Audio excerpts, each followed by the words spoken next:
ನೀವೇನಾದರೂ cost iron ಪಾತ್ರೆಗಳನ್ನ use ಮಾಡ್ತಾ ಇದ್ರೆ ಹೇಗೆ ಪಳಗಿಸೋದು ಅಥವಾ ಹೇಗೆ ಸೀಸನಿಂಗ್ ಮಾಡೋದು ಅಂತ ತೋರಿಸ್ಕೊಡ್ತಾ ಇದ್ದೀನಿ. ತುಂಬಾ ಸುಲಭ. ನಮಸ್ತೆ. ಇವತ್ತು ನಾನೊಂದು ಯೂಸ್ಫುಲ್ ಆಗಿರೋವಂಥ ವಿಡಿಯೋ ತೊಗೊಂಡು ಬಂದಿದ್ದೀನಿ. ಅದು ಏನಪ್ಪ ಅಂದರೆ ಐರನ್ ಕಾಸ್ಟ್ ತವಾಗಳನ್ನ ಹೇಗೆ ಪಳಗಿಸೋದು, ಕಬ್ಬಿಣದ ಪಾತ್ರೆಗಳನ್ನ ಹೇಗೆ ಪಳಗಿಸೋದು ಅಂತ ಹೇಳ್ಕೊಡ್ತಾ ಇದ್ದೀನಿ. ಹಾಗೆ ನಾನೊಂದು ಹೊಸದು ಪ್ರೆಸ್ಟೀಜ್ ಕಂಪ್ನಿಯಿಂದ ಐರನ್ ಕಾಸ್ಟ್ ತವಾನ ತರಿಸಿದ್ದೀನಿ.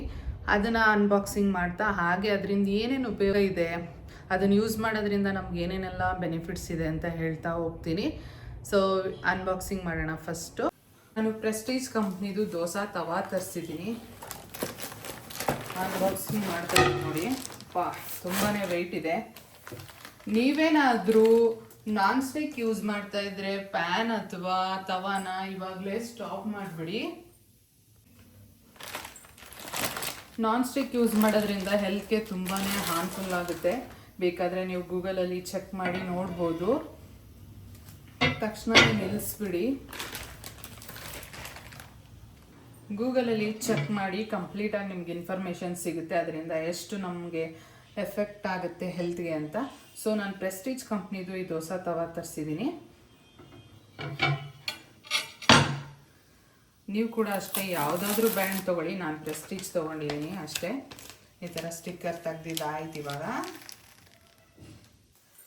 ಗೂಗಲಲ್ಲಿ ಸರ್ಚ್ ಮಾಡಿ ನಿಮಗೆ ಯಾವ ಕಂಪ್ನಿ ಬೇಕು, ಯಾವ ಬ್ರ್ಯಾಂಡ್ ಬೇಕು ತರಿಸ್ಕೊಳ್ಳಿ. ಇದು ಯಾವುದೇ ಥರದ್ದು ಪ್ರಮೋಷನ್ ವಿಡಿಯೋ ಅಲ್ಲ. ಸೊ ಇದು ನನಗೆ ಬೇಕಿತ್ತಂತಲೇ ತರಿಸ್ಕೊಂಡಿದ್ದು, ಅದಕ್ಕೋಸ್ಕರ ನಿಮಗೂ ಯೂಸ್ ಆಗುತ್ತೆ ಅಂತ ಈ ವಿಡಿಯೋ ಮಾಡ್ತಾ ಇರೋದು. ಇದು 30 ಇಂಚಿನ ದೋಸೆ ತವಾ, ತುಂಬಾ ದೊಡ್ಡ ತವಾ. ನೋಡ್ತಾ ಇದ್ರೆ ಗೊತ್ತಾಗುತ್ತೆ ನಿಮಗೆ. ತುಂಬಾ ವೆಯ್ಟ್ ಇದೆ, ಹಿಡ್ಕೊಳ್ಳೋಕೆ ಕೂಡ ಆಗ್ತಾಯಿಲ್ಲ, ಅಷ್ಟು ತೂಕ ಇದೆ. ಸೊ ಇದನ್ನು ಹೇಗೆ ಪಳಗಿಸೋದು ಅಂತ ನೋಡೋಣ. ಇದು ತುಂಬ ದೊಡ್ಡ ದೋಸೆ ತವಾ, 12 ಇಂಚ್ ದೋಸೆ ತವಾ ತರಿಸಿದ್ದೀನಿ. 8 ಇಂಚು 10 ಇಂಚ್ದೆಲ್ಲ ಸಿಗುತ್ತೆ. ಸ್ವಲ್ಪ ದೋಸೆ ಆಗೋದೆಲ್ಲ ದೊಡ್ಡದಾಗೇ ಇರಲಿ ಅಂತ ನಾನು ಇದನ್ನು ತರಿಸಿದ್ದೀನಿ. ಆಲ್ರೆಡಿ ಒಂದ್ಸಲ ಅವ್ರು ಸೀಸನಿಂಗ್ ಮಾಡಿರ್ತಾರೆ. ನಿಮ್ಗೆ ಯಾವ್ದು ಬೇಕು, ಯಾವ ಬ್ರ್ಯಾಂಡ್ ಇಷ್ಟ, ಯಾವ ಕಂಪ್ನಿ ಇಷ್ಟ ಅದನ್ನು ನೋಡಿ ನೀವು ರಿವ್ಯೂ ನೋಡಿ ತರಿಸ್ಕೊಳ್ಳಿ. ನಾನು ಪ್ರೆಸ್ಟೀಜಲ್ಲಿ ಇದನ್ನು ತರಿಸ್ಕೊಂಡೆ. ಸೊ ಇದನ್ನು ಒಂದು 3 ದಿನ ಕಷ್ಟಪಟ್ಟರೆ ಸ್ಟಾರ್ಟಿಂಗ್ ತಂದಾಗ ಇನ್ನು ಲೈಫ್ ಟೈಮ್ ತುಂಬಾ ಚೆನ್ನಾಗಿ ಯೂಸ್ ಮಾಡ್ಬೋದು. ನಾನ್ ಸ್ಟಿಕ್ ಆದರೆ 1 ವರ್ಷ 6 ತಿಂಗಳಷ್ಟೇ ಬರೋದು. ಇದಾದರೆ ಲೈಫ್ ಟೈಮ್ ಬರುತ್ತೆ. ತುಂಬಾ ನಮ್ಮ ಹೆಲ್ತ್ಗೆ ಕೂಡ ಬೆನಿಫಿಟ್ ಇದೆ. ಸೊ ಇದನ್ನು ಹೇಗೆ ಪಳಗಿಸೋದು ಅಂತ ನೋಡೋಣ. ಫಸ್ಟ್ ಸ್ಟೆಪ್ಪಿಂದ ಹೇಳ್ಕೊಡ್ತಾ ಹೋಗ್ತೀನಿ. ಇದು ಸ್ವಲ್ಪ ಹೆವಿ ಗೇಜ್ ಇರುತ್ತೆ. ಹೆವಿ ಗೇಜ್ ಇರೋದೇ ನೋಡಿ ತೊಗೊಳ್ಳಿ, ತುಂಬ ಒಳ್ಳೆಯದು. ತಲಾಮಾರುಗಳು ಬೆಳೆಸ್ಬೋದು. ಇದನ್ನು ಒಂದು ತೊಗೊಂಡ್ರೆ ಪಳಗಿಸ್ತಾ ತುಂಬಾ ಚೆನ್ನಾಗಿ ಬರುತ್ತೆ. ಇದು ಅಷ್ಟು ಪಳಗುತ್ತೆ. ನೀವು ಈಗ ಸ್ಟಾರ್ಟಿಂಗ್ 3 ಡೇಸ್ ಕಷ್ಟಪಟ್ಟರೆ ನಿಜವಾಗ್ಲೂ ಎಷ್ಟು ತಲೆಮಾರು ಬೇಕಾದ್ರೆ ಇದನ್ನು ಇಡ್ಬೋದು. ಅಷ್ಟು ಚೆನ್ನಾಗಿ ಯೂಸ್ ಮಾಡ್ಕೋಬೋದು. ಆಮೇಲೆ ಕೆಲವ್ರಿಗೆ ಐರನ್ ಕಂಟೆಂಟ್ ಕಮ್ಮಿ ಇರುತ್ತೆ, ಐರನ್ ಡಿಫಿಷಿಯನ್ಸಿ, ಅದಕ್ಕೋಸ್ಕರ ಟ್ಯಾಬ್ಲೆಟ್ ಎಲ್ಲ ತೊಗೋತಾ ಇರ್ತಾರೆ. ಅದ್ರ ಬದಲು ಇದನ್ನು ಯೂಸ್ ಮಾಡಿ ಅಡುಗೆ ಮಾಡಿದ್ರೆ ಇದರಲ್ಲೇ ಅವ್ರಿಗೆ ಬೆನಿಫಿಟ್ ಇರುತ್ತೆ. ಈ ಪಾತ್ರೆಗಳಲ್ಲಿ ಅಡುಗೆ ಮಾಡ್ಕೊಂಡು ತಿನ್ನೋದ್ರಿಂದ ಅವ್ರ ಐರನ್ ಡಿಫಿಷಿಯನ್ಸಿ ಏನಿರುತ್ತೆ ಅದು ಕಮ್ಮಿ ಆಗ್ತಾ ಬರುತ್ತೆ. ಸೊ ಹಾಗಾಗಿ ತುಂಬಾ ಹೆಲ್ತ್ ಅವ್ರಿಗೆ ಸುಧಾರಿಸುತ್ತೆ, ತುಂಬಾ ಒಳ್ಳೆಯದು. ಫಸ್ಟ್ ಸ್ಟೆಪ್ ನೋಡೋಣ. ಫಸ್ಟು ಚೆನ್ನಾಗಿ ವಾಶ್ ಮಾಡ್ಕೋಬೇಕು. ಸ್ವಲ್ಪ ನೀರು ಹಾಕ್ಕೊಡಿ. 1-2 ಡ್ರಾಪ್ ಲಿಕ್ವಿಡ್ ಹಾಕೋತಾ ಇದ್ದೀನಿ. ಸ್ಟೀಲ್ ನಾರಲ್ಲಿ ಉಜ್ಜಬಾರ್ದು, ಈ ಥರ ಸ್ಮೂತ್ ಆಗಿರೋದ್ರಲ್ಲಿ ಉಜ್ಜಬೇಕು. ಈ ಥರ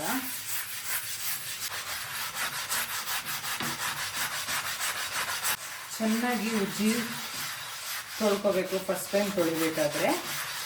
ಯಾಕಂದರೆ ಫ್ಯಾಕ್ಟ್ರಿಯಿಂದ ಬರುತ್ತಲ್ವ, ಕೆಮಿಕಲ್ ಇರುತ್ತೆ ಅಂತ. ಸುಮಾರು ಒಂದು 5 ನಿಮಿಷಗಳ ಕಾಲ ಈ ಥರ ಉಜ್ತಾ ಬನ್ನಿ.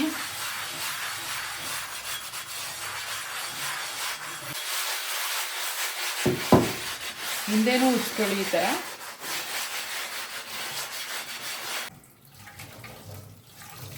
ಉಜ್ಜಾದ್ಮೇಲೆ ಒಂದ್ಸಲ ಈ ಥರ ತೊಳ್ಕೊಳ್ಳಿ.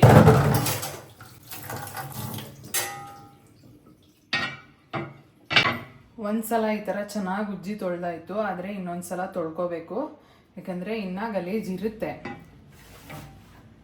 ಫಸ್ಟ್ ಟೈಮ್ ಯೂಸ್ ಮಾಡ್ತಾ ಇರೋದ್ರಿಂದ ಈ ಥರ 2 ಸಲ ತೊಳ್ಕೊಬೇಕು. ಯಾಕಂದರೆ ಫ್ಯಾಕ್ಟ್ರಿಯಿಂದ ಬಂದಿರುತ್ತಲ್ವ, ಹಾಗಾಗಿ ನಾನು 2 ಸಲ ನೀಟಾಗಿ ತೊಳ್ಕೊತಾ ಇದ್ದೀನಿ.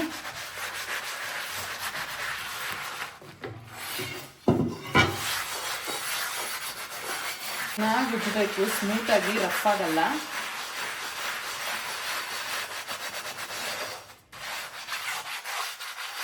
ಚೆನ್ನಾಗಿ ತೊಳ್ಕೊಬೇಕು.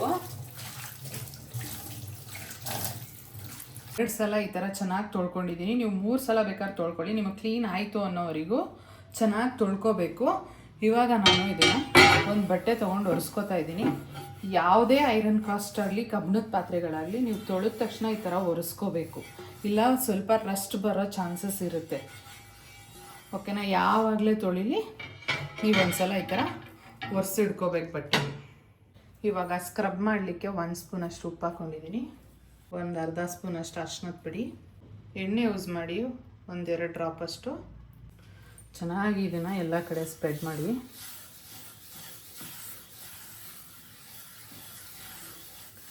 ಎಲ್ಲ ಕಡೆ ಉಜ್ಜಬೇಕು ಈ ಥರ.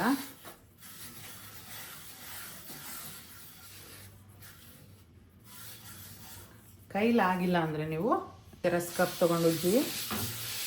ಸಾಫ್ಟಾಗಿರೋದು ತೊಗೊಳ್ಳಿ, ಕಬ್ಬಿಣದ್ದು ಬ್ರಷ್ ತೊಗೋಬೇಡಿ.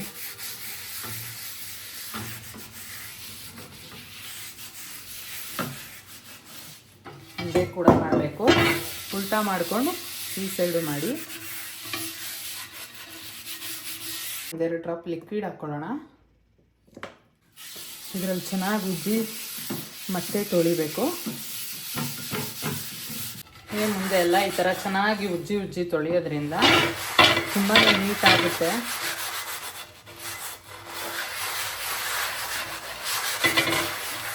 ಫಸ್ಟ್ ಟೈಮ್ ಈ ಥರ ತೊಳ್ಕೊಳ್ಳೋದ್ರಿಂದ ಇನ್ನು ನೆಕ್ಸ್ಟು ನೀವು ಅಡುಗೆ ಮಾಡ್ಬೇಕಾದ್ರೆ ಯಾವುದೇ ರೀತಿ ಸ್ಮೆಲ್ ಬರಲ್ಲ. ಅದಕ್ಕೋಸ್ಕರ ಈ ರೀತಿ ತೊಳಿಬೇಕು. ಯಾಕಂದರೆ ಫ್ಯಾಕ್ಟ್ರಿಲಿ ಏನೇನು ಕೆಮಿಕಲ್ ಯೂಸ್ ಮಾಡಿರ್ತಾರೋ ಗೊತ್ತಿರಲ್ಲ ಅಲ್ವಾ, ಅದಕ್ಕೋಸ್ಕರ ಈ ರೀತಿ ಮಾಡ್ಕೋಬೇಕು. ಯಾಕಂದ್ರೆ ನಾವೇ ಅಡುಗೆ ಮಾಡಿ ತಿನ್ನೋದ್ರಿಂದ ನಾವು ಚೆನ್ನಾಗಿರ್ಬೇಕಂದ್ರೆ ಇದೆಲ್ಲ ಮಾಡಲೇಬೇಕಲ್ವಾ. ನಾನು ಚೆನ್ನಾಗಿ ತೊಳೆದು ಸ್ಟವ್ ಮೇಲೆ ಇಟ್ಟಿದ್ದೀನಿ. ಯಾವುದೇ ಥರ ನೀರಿನ ಅಂಶ ಎಲ್ಲ ಬಟ್ಟೆಲೆಲ್ಲ ಒರೆಸಿ ಕ್ಲೀನಾಗಿ ತಂದು ಇಟ್ಟಿದ್ದೀನಿ. ಈ ಥರ ಆದಮೇಲೆ ಇದಕ್ಕೆ ಇವಾಗ 2 ಸ್ಪೂನ್ ಎಣ್ಣೆ ಹಾಕೋಬೇಕು.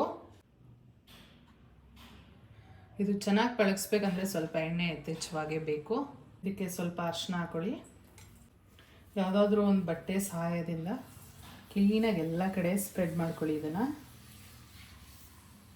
ಇವಾಗ ಸ್ಟವ್ ಆನ್ ಮಾಡಿ ಇದು ಚೆನ್ನಾಗಿ ಕಾಯೋವರೆಗೂ ಬಿಡಬೇಕು. ಚೆನ್ನಾಗಿ ಕಾಯಬೇಕಿದು. ಚೆನ್ನಾಗಿ ತವಾ ಕಾದಿದೆ ನೋಡಿ, ಈ ಥರ ಸುತ್ತ ಕೆಂಪಾಗಿದೆ. ಈ ಟೈಮಲ್ಲಿ ಇದನ್ನು ಆಫ್ ಮಾಡ್ಕೊಳ್ಳೋಣ. ಇದು ಪೂರ್ತಿ ತಣ್ಣಗಾಗಬೇಕು. ಇದು ಚೆನ್ನಾಗಿ ಕಾದು ತಣ್ಣಗಾಗಿದೆ. ಇವಾಗ 2 ಅವರ್ ಹಾಗೇ ಬಿಟ್ಟಿದೆ ಸ್ವಲ್ಪ.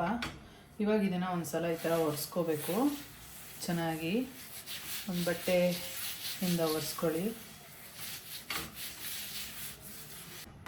ಹಿಂದೇನೂ ಒರೆಸ್ಕೊಳ್ಳಿ. ಚೆನ್ನಾಗಿ ಈ ಥರ ಕ್ಲೀನ್ ಮಾಡ್ಕೊಳ್ಳಿ.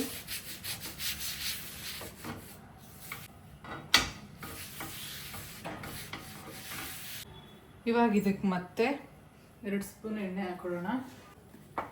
ಸ್ಟವ್ ಆನ್ ಮಾಡ್ಕೊಳ್ಳಿ. ಇದಕ್ಕೆ ಸ್ವಲ್ಪ ಈರುಳ್ಳಿ ಹಾಕೊಳ್ಳಿ. ಇದನ್ನು ಚೆನ್ನಾಗಿ ಫ್ರೈ ಮಾಡಿ. ಎಲ್ಲ ಕಡೆ ಬ್ರೌನ್ ಆಗೋವರೆಗೂ ಫ್ರೈ ಮಾಡಬೇಕು. ಇವಾಗ ಚೆನ್ನಾಗಿ ಬ್ರೌನ್ ಆಗಿದೆ. ಇದನ್ನೆಲ್ಲ ಒಂದು ಬಟ್ಲಿಗೆ ತಕ್ಕೊಳ್ಳೋಣ. ಒಂದು ಬಟ್ಟೆ ಸಹಾಯದಿಂದ. ಇದು ವೇಸ್ಟ್, ಇದು ಆಚೆಗೆ ಎಸಿಬೇಕು. ಚೆನ್ನಾಗಿ ಒಂದ್ಸಲ ಬಟ್ಟೆಲಿ ಈ ಥರ ಉಜ್ಜಿ. ಇವಾಗ ಲೋ ಫ್ಲೇಮಲ್ಲೇ ಇಟ್ಟಿದ್ದೀನಿ. ನೆಕ್ಸ್ಟ್ ಸ್ಟೆಪ್ ಏನು ಮಾಡಬೇಕು ಅಂದರೆ ಮತ್ತೆ 1-2 ಡ್ರಾಪ್ ಅಷ್ಟು ಆಯಿಲ್ ಹಾಕ್ಕೊಳ್ಳಿ. ಸ್ವಲ್ಪ ಚಿಟಿಕೆ ಅರಿಶಿನ. ಚೆನ್ನಾಗಿ ತವಾ ಎಲ್ಲ ಸ್ಪ್ರೆಡ್ ಮಾಡ್ಕೊಳ್ಳಿ. ಹಳೆ ಕಾಲದವರೆಲ್ಲ ಚೆನ್ನಾಗಿ ಪಳಗಿಸ್ಕೊತಾ ಇದ್ರು ಈರುಳ್ಳಿ ಎಲ್ಲ ಹಚ್ಚಿ. ಇಲ್ಲಾಂದರೆ ಎಣ್ಣೆ ಹಾಕ್ಬಿಟ್ಟು ನೀವು ಬಿಸಿಲಲ್ಲಿ ಇಟ್ಟರು ಕೂಡ ಸೀಸ್ನಿಂಗ್ ಆಗುತ್ತೆ. 1-3 ದಿನ ಎಣ್ಣೆ ಹಚ್ಬಿಟ್ಟು ಬರೀ ಬಿಸಿಲು ಕಾಯಿಸಿದ್ರೆ ಸಾಕು. ಇಲ್ಲಾಂದರೆ ಅಕ್ಕಿ ತೊಳೆದು ನೀರನ್ನ ಒಂದು ಡಬ್ಬಲ್ಲಿ ದೊಡ್ಡ ಡಬ್ಗೆ ಹಾಕಿ ಈ ತವಾನ ಅದರಲ್ಲಿ ಉನಿ ಹಾಕಿದ್ರು ಕೂಡ ಸೀಸ್ನಿಂಗ್ ಆಗುತ್ತೆ. ನೆಕ್ಸ್ಟ್ ಡೇ ಮಾತ್ರ ಇಷ್ಟು ಕಷ್ಟವಾಗಿರುತ್ತೆ. ನೆಕ್ಸ್ಟ್ ಡೇಯಿಂದ ಅಷ್ಟೊಂದು ಏನು ಪ್ರೋಸೆಸ್ ಇರಲ್ಲ, ತುಂಬ ಸುಲಭ ಇರುತ್ತೆ. ಇವಾಗ ಇದೊಂದು 2 ನಿಮಿಷ ಕಾಯಲಿ. ಕಾದ್ಮೇಲೆ ಬಿಸಿ ಆದಮೇಲೆ ತವಾನ ಆಫ್ ಮಾಡ್ಕೊಳ್ಳೋಣ. ಇನ್ನು ನೆಕ್ಸ್ಟ್ ಡೇನೇ ಪ್ರೋಸೆಸ್ ಇಷ್ಟು ಮಾಡಿದ್ರೆ ಮುಗೀತು ಫಸ್ಟ್ ಡೇ. ಎಣ್ಣೆ ಸವರ್ಬಿಟ್ಟು ಸೆಕೆಂಡ್ ಡೇ ಈ ಥರ ಬಿಸಿಲಲ್ಲಿ ಇಡಬೇಕು. ಇನ್ನು 2 ಡೇಸ್ ಇದೇ ಪ್ರೊಸೀಜರ್ ಮಾಡ್ಬೋದು. ನಿಮಗೆ ಬಿಸಿಲಿಲ್ಲ ಅನ್ನೋರು ನಾನು ಈಗ ತೋರಿಸೋ ಮೆಥಡ್ನ ಯೂಸ್ ಮಾಡ್ಕೊಳ್ಳಿ. ಸೆಕೆಂಡ್ ಡೇ ಪ್ರೋಸೆಸ್ ಫಸ್ಟ್ ದಿನ ಮಾತ್ರ ಅಷ್ಟೆಲ್ಲ ಪ್ರೋಸೆಸ್ ಇರುತ್ತೆ. ಸೆಕೆಂಡ್ ಡೇಯಿಂದ ಅಷ್ಟೊಂದು ಪ್ರೋಸೆಸ್ ಇರಲ್ಲ. ಆಲ್ರೆಡಿ ನಾನು ಒಂದು ಮೆಥಡ್ ನಿಮಗೆ ತೋರಿಸ್ಕೊಟ್ಟೆ ಅಲ್ವಾ. ಅದು ಈಸಿ ಆಗೋರು ಮಾಡಿ, ಆದರೆ ಅದು ಆಚೆ ಇಡಬೇಕಲ್ವಾ, ಅದು ಕಷ್ಟ ಆಗೋರಿಗೆ ಇದಾದರೆ 5 ನಿಮಿಷ ಕ್ಲೀನಾಗಿ ಒಂದು ಸಲ ತವಾನ ಈ ಥರ ಒಂದು ಬಟ್ಟೆ ತೊಗೊಂಡು ಒರೆಸ್ಕೊಳ್ಳಿ. ನಿನ್ನೆ ಎಣ್ಣೆ ಮತ್ತು ಅರಿಶಿನ ಹಾಕಿ ಲಾಸ್ಟಲ್ಲಿ ಇಟ್ಟಿದ್ವಲ್ಲ, ಅದರಿಂದಾಗಿ ಒಂದು ಸಲ ಕ್ಲೀನ್ ಮಾಡ್ಕೊಳ್ಳಿ. ಉಲ್ಟಾ ಸೀದಾ ಎಲ್ಲ ಕಡೆ ಮಾಡ್ಕೊಳ್ಳಿ. ಹಿಂದೆ ಒಂದ್ಸಲ ಈ ಥರ ಕ್ಲೀನ್ ಮಾಡ್ಕೊಳ್ಳಿ ಚೆನ್ನಾಗಿ.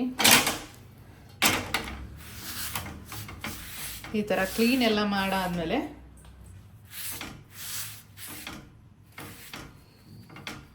ಈ ಥರ ಚೆನ್ನಾಗಿ ಕ್ಲೀನ್ ಮಾಡ್ಕೊಂಡಾದ್ಮೇಲೆ ಸ್ಟವ್ ಆನ್ ಮಾಡ್ಕೊಳ್ಳಿ. ಹಾಕೊಳ್ಳಿ. ಇದಕ್ಕೆ ಸ್ವಲ್ಪ ಅರಿಶಿನ, ಉಪ್ಪು, ಇದನ್ನು ನೀಟಾಗಿ ಒಂದು ಬಟ್ಟೆಯಿಂದ ಎಲ್ಲ ಕಡೆ ಸ್ಪ್ರೆಡ್ ಮಾಡ್ಕೊಳ್ಳಿ. ಇದು ಬಿಸಿಯಾಗಿ ಹೊಗೆ ಬರೋವರೆಗೂ ಕಾಯಿಸ್ಕೊಳ್ಳಿ ಅಷ್ಟೇ. ಚೆನ್ನಾಗಿ ಸ್ಪ್ರೆಡ್ ಆಗಬೇಕು. ಅರಿಶಿನ ಮತ್ತು ಉಪ್ಪು ಎಣ್ಣೆ 3 ಮಿಕ್ಸ್ ಆಗಿ.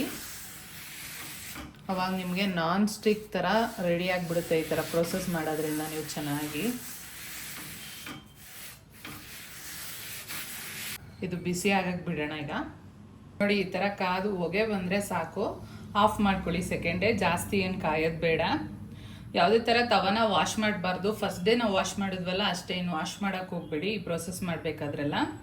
ಇವಾಗ ಸ್ಟವ್ ಆಫ್ ಮಾಡ್ಕೊಳ್ಳೋಣ. ಇದು ತಣ್ಣಗಾಗಲಿ ಸ್ವಲ್ಪ ಹೊತ್ತು. ಇವಾಗ ಕಂಪ್ಲೀಟಾಗಿ ಇದು ತಣ್ಣಗಾಗಿದೆ. ಇವಾಗ ಒಂದು ಬಟ್ಟೆ ತೊಗೊಂಡು ಈ ಥರ ಒರೆಸ್ಕೊಳ್ಳಿ ಚೆನ್ನಾಗಿ ಎಲ್ಲ ಕಡೆ. ಹಿಂದೆ ಒಂದು ಸಲ ಕ್ಲೀನ್ ಮಾಡ್ಕೊಳ್ಳಿ. ಚೆನ್ನಾಗೆಲ್ಲ ಒರೆಸಾದ್ಮೇಲೆ 2 ಡ್ರಾಪ್ ಎಣ್ಣೆ ಹಾಕೊಳ್ಳಿ. ಇದನ್ನ ಎಲ್ಲ ಕಡೆ ಚೆನ್ನಾಗಿ ಸ್ಪ್ರೆಡ್ ಮಾಡ್ಕೊಳ್ಳಿ. ಹೀಗೆ ಇಡಿ. ಇದು ಸೆಕೆಂಡ್ ಡೇ ಪ್ರೋಸೆಸ್ ಮುಗೀತು. ಥರ್ಡ್ ಡೇ ಇದನ್ನ ಒಂದ್ಸಲ ಒಂದು ಬಟ್ಟೆಲಿ ಚೆನ್ನಾಗಿ ಒರೆಸ್ಕೊಳ್ಳಿ. ಚೆನ್ನಾಗಿ ಒರೆಸಾದ್ಮೇಲೆ 2 ಡ್ರಾಪ್ ಎಣ್ಣೆ ಹಾಕೊಳ್ಳಿ, ಸ್ಪೂನ್ ಅರಿಶಿನ, ಸ್ವಲ್ಪ ಉಪ್ಪು, ಇದನ್ನ ಚೆನ್ನಾಗಿ ಎಲ್ಲ ಕಡೆ ಸ್ಪ್ರೆಡ್ ಮಾಡ್ಕೊಳ್ಳಿ ಒಂದು ಬಟ್ಟೆ ಸಹಾಯದಿಂದ. ಸೆಕೆಂಡ್ ಡೇ ಏನು ಮಾಡಿದ್ವೋ ಅದೇ ಪ್ರೋಸೆಸ್ ಥರ್ಡ್ ಡೇ ಕೂಡ ಮಾಡಬೇಕು. ನಾನು ಅದಕ್ಕೆ ಪ್ರತಿದಿನದ್ದು ಮಾಡೇ ತೋರಿಸ್ತಾ ಇದ್ದೀನಿ. ಸ್ವಲ್ಪ ಲೇಟ್ ಆದರೂ ಪರವಾಗಿಲ್ಲ ಅಂತ. ಈ ಥರ ಚೆನ್ನಾಗಿ ಸ್ಪ್ರೆಡ್ ಮಾಡ್ಕೊಳ್ಳಿ. ಇವಾಗ ಸ್ಟವ್ ಆನ್ ಮಾಡ್ಕೊಳ್ಳಿ. ಇದು ಚೆನ್ನಾಗಿ ಕಾಯಬೇಕು ಹೊಗೆ ಬರೋವರೆಗೂ. ಈ ಥರ ಹೊಗೆ ಬರೋ ಥರ ಕಾಯಿಸ್ಕೊಳ್ಳಿ. ಈ ಥರ ಕಾದ್ಮೇಲೆ ಸ್ಟವ್ ಆಫ್ ಮಾಡಿಕೊಂಡು ಇದು ತಣ್ಣಗಾದ್ಮೇಲೆ ಬಟ್ಟೆ ತೊಗೊಂಡು ಒಂದ್ಸಲ ಕ್ಲೀನ್ ಮಾಡ್ಕೊಳ್ಳೋಣ. 3 ಡೇಸ್ ಪ್ರೊಸೆಸಿಂಗ್ ಮುಗೀತು. ಇವಾಗ ಕಂಪ್ಲೀಟಾಗಿ ಇದು ಕೂಲ್ ಕೂಡ ಆಗಿದೆ. ಇವಾಗ ಒಂದ್ಸಲ ಇದನ್ನು ವಾಶ್ ಮಾಡ್ಕೋಬೇಕು. ಕಂಪ್ಲೀಟಾಗಿ ನಾನ್ ಸ್ಟಿಕ್ ತವಾ ಥರ ತಯಾರಾಗಿದೆ. ಇವಾಗ ಇದನ್ನು ವಾಶ್ ಮಾಡ್ಕೊಂಡು ಬರ್ತೀನಿ. ಚೆನ್ನಾಗಿ ತವಾನ ತೊಳೆದು ಒರೆಸಿ ಬಟ್ಟೆಯಲ್ಲಿ ತೊಗೊಂಡು ಬಂದಿದ್ದೀನಿ. ನೀವು ಯಾವಾಗ ತೊಳೆದ್ರು ಅಷ್ಟೇ ತವಾನ ಒಂದ್ಸಲ ಒರೆಸಿ. ಆವಾಗ ರಸ್ಟ್ ಬರೋ ಚಾನ್ಸಸ್ ಇರಲ್ಲ. ಯಾಕಂದರೆ ಸ್ವಲ್ಪ ರಸ್ಟ್ ಬರೋ ಚಾನ್ಸಸ್ ಇರುತ್ತೆ, ಕಮ್ಮಣ ಅಲ್ವಾ. ಇವಾಗ ಸ್ಟವ್ ಆನ್ ಮಾಡ್ಕೊಳ್ಳಿ. ಎಣ್ಣೆ ಹಾಕ್ಕೊಳ್ಳಿ. ಒಂದು ಫೋರ್ಕ್ಗೆ ಈ ರೀತಿ ಈರುಳ್ಳಿನ ಚುಚ್ಕೊಂಡು ಈ ಥರ ಈರುಳ್ಳಿಲಿ ಎಲ್ಲ ಕಡೆ ಚೆನ್ನಾಗಿ ತವಾನ ಉಜ್ಜಬೇಕು. ಎಣ್ಣೆ ಎಲ್ಲ ಕಡೆ ಸ್ಪ್ರೆಡ್ ಆಗಬೇಕು ನೀಟಾಗಿ. ದೋಸೆ ತವಾ ಇವಾಗ ಚೆನ್ನಾಗಿ ಕಾದಿದೆ. ಇವಾಗ ದೋಸೆ ಹಾಕ್ಕೊಳ್ಳೋಣ. ಫಸ್ಟ್ ದೋಸೆ ಸ್ವಲ್ಪ ದಪ್ಪ ಬಂದರೂ ಏನು ತಲೆ ಕೆಡಿಸ್ಕೋಬೇಡಿ, ತೆಳುವಾಗೂ ಬರುತ್ತೆ. ಚೆನ್ನಾಗಿ ಕಳಗಿದ್ರೆ ನೋಡಿ ಎಷ್ಟು ಚೆನ್ನಾಗಿ ತೆಳುವಾಗಿ ಬರ್ತಾಯಿದೆ ಅಂತ. ಇದ್ರ ಮೇಲೆ ಒಂದು ಸ್ಪೂನಷ್ಟು ಎಣ್ಣೆ ಹಾಕ್ಕೊಳ್ಳಿ. ಜಾಸ್ತಿ ಏನು ಎಣ್ಣೆ ತೊಗೊಳ್ಳಲ್ಲ. ಫಸ್ಟ್ 1 ದೋಸೆ 2 ದೋಸೆ ನಿಮ್ಗಾಗಿ ಅನಿಸುತ್ತೆ. ಆಮೇಲೆ ತುಂಬಾ ಎಣ್ಣೆ ಕೂಡ ಕಮ್ಮಿ ತೊಗೊಳುತ್ತೆ. ನೀಟಾಗಿ 3 ದಿನ ನೀವು ಬಳಸಿದ್ರಿ ಅಂದರೆ ಇದರಲ್ಲಿ ಬರೋ ಥರ ದೋಸೆ ಇನ್ಯಾವುದ್ರಲ್ಲೂ ಬರಲ್ಲ. ಆಮೇಲೆ ಈ ಕಲ್ಲು ಬಿಟ್ಟು ನೀವು ಬೇರೆ ಕಲ್ಲನ್ನ ಯೂಸ್ ಮಾಡೋದು ಇಲ್ಲ. ಲೈಫ್ ಟೈಮ್ ಚೆನ್ನಾಗಿರುತ್ತೆ ಈ ಕಲ್ಲು. ಅದೇ ಎದ್ದು ಬಿಡುತ್ತೆ ತವಾಯಿಂದ. ನೀಟಾಗಿ ಪಳಗಿದೆ 3 ದಿನದ ಪ್ರೋಸೆಸ್ಸಲ್ಲಿ. ತುಂಬಾ ರುಚಿಯಾಗಿ ಕೂಡ ಇರುತ್ತೆ ದೋಸೆಗಳು. ಹೆಲ್ತ್ ಕೂಡ ಒಳ್ಳೇದು. ನೋಡಿ ಅದೇ ಬಿಡ್ತಾಯಿದೆ ಹಂಚನ ಎಷ್ಟು ಚೆನ್ನಾಗಿ. ಇವಾಗ ಉಲ್ಟಾ ಮಾಡಿ ತೋರಿಸ್ತೀನಿ ನೋಡಿ ಕಲರ್ಫುಲ್ಲಾಗಿ. ನೀವು ನಿಮ್ಮ ಮನೇಲಿ ಇದೇ ರೀತಿ ಪಳಗಿಸ್ಕೊಳ್ಳಿ. ಐರನ್ ಕಾಸ್ಟ್ ತವಾ ತಂದು ನಿಜವಾಗ್ಲೂ ತುಂಬಾ ಒಳ್ಳೇದು ಆರೋಗ್ಯಕ್ಕೆ ಕೂಡ. ನಾನು ಯಾವ ರೀತಿ ತೋರಿಸಿದ್ದೀನಿ ಆ ಪ್ರೋಸೆಸ್ಸಲ್ಲಿ ಮಾಡಿದರೆ ಲೈಫ್ ಟೈಮ್ ಈ ಐರನ್ ಕಾಸ್ಟ್ ನೀವು ಬಳಸ್ಬೋದು. ತುಂಬಾ ಚೆನ್ನಾಗಿ ಈ ವಿಡಿಯೋನ ಎಲ್ಲಿಗೆ ಎಂಡ್ ಮಾಡ್ತಾ ಇದ್ದೀನಿ. ನಿಮಗೆಲ್ಲ ಯೂಸ್ಫುಲ್ ಆಗಿದೆ ಅಂತ ಅನ್ಕೋತಾ ಇದ್ದೀನಿ. ಈ ವಿಡಿಯೋ ಒಂದು ಲೈಕ್ ಕೊಡೋದು ಮರಿಬೇಡಿ. ಲೈಕ್ ಮಾಡಿ, ಶೇರ್ ಮಾಡಿ, ಕಮೆಂಟ್ ಮಾಡಿ, ಸಬ್ಸ್ಕ್ರೈಬ್ ಮಾಡಿ, ಮರೀದೆ ಬೆಲ್ ಬಟನ್ ಪ್ರೆಸ್ ಮಾಡಿ. Thank you for watching. Lots of love. Bye bye.